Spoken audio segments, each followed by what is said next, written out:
একজন আমেরিকান বিজ্ঞানী সৌদি আরবে গিয়ে ঘোষণা দিয়েছিলেন তিনি প্রমাণ করবেন যে হাজরে আসওয়াদ নামে পবিত্র কালো পাথরটি কোনো জান্নাতি পাথর নয়, বরং এটি একটি সাধারণ উল্কাপিণ্ড। কিন্তু গবেষণা শুরু করার পর এমন এক অলৌকিক অভিজ্ঞতার সম্মুখীন হন যা তার বিশ্বাসকেই বদলে দেয়। কিন্তু কি এমন ঘটেছিল তার সাথে? কেন এই হাজরে আসওয়াদ পাথর পানিতে ডুবে না? এই পাথরের একটি টুকরোই বা কিভাবে ইংল্যান্ডে পৌঁছে গেল?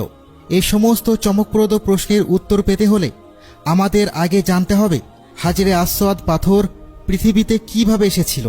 আর যদি আপনি একদিন এই পবিত্র কালো পাথরে চুম্বন খাওয়ার নিয়ত করে থাকেন তাহলে অবশ্যই কমেন্টে লিখুন। তাহলে চলুন শুরু করা যাক।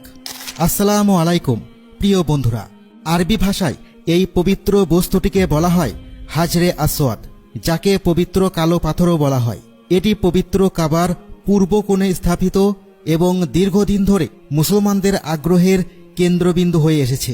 যদিও ইসলামে এর উপস্থিতি গভীরভাবে আধ্যাত্মিক ও প্রতীকী, এর প্রকৃত উৎস নিয়ে রহস্যটি বিভিন্ন মানুষদের কৌতূহল জাগিয়ে তোলে।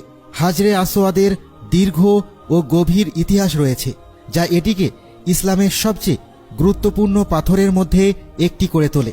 হজরত ইব্রাহিম আলাইহিসসালামের সময় থেকে নবী মুহাম্মদ সাল্লাল্লাহু আলাইহি ওয়াসাল্লাম পর্যন্ত এই পাথর পবিত্র কাবার একটি অংশ হিসেবে থেকে গেছে এবং এতে গভীর আধ্যাত্মিক গুরুত্ব নিহিত রয়েছে। হাজরে আসওয়াদ কিভাবে পৃথিবীতে এসেছে তা নিয়ে বিভিন্ন ঘটনা আছে।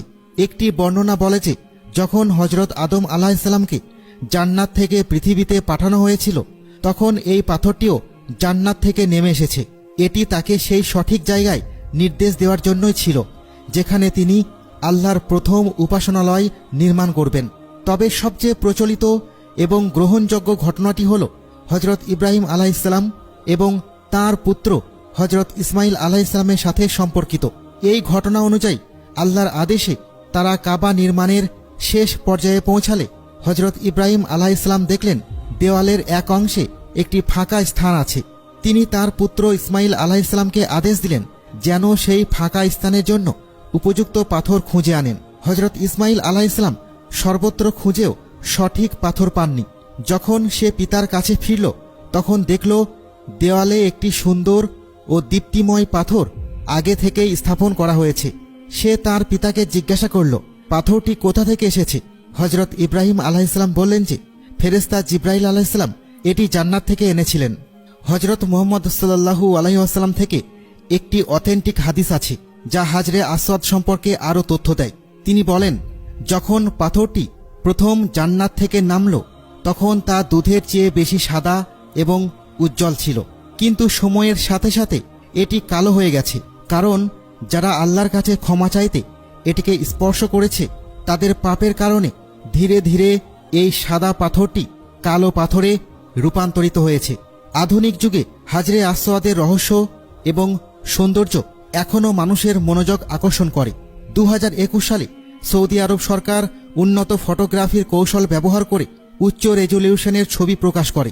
এই ছবিটির রেজলিউশন ছিল 49,000 মেগাপিক্সেল এবং এটি তৈরিতে 50 ঘন্টার বেশি সময় লেগেছিল। এই ছবির মাধ্যমে আমরা স্পষ্ট দেখতে পাই যে হাজরে আসওয়াদ সম্পূর্ণ কালো নয়, এতে হালকা ছায়া এবং এমন অনেক বিস্তারিত রয়েছে যা অধিকাংশ মানুষ আগে কখনো দেখেনি। কাবায় স্থাপিত মূল হাজরে আসওয়াদ ছাড়াও এর কিছু ছোট ছোট অংশ বিশেষ বিশ্বের বিভিন্ন স্থানে রয়েছে বলে ধারণা করা হয়।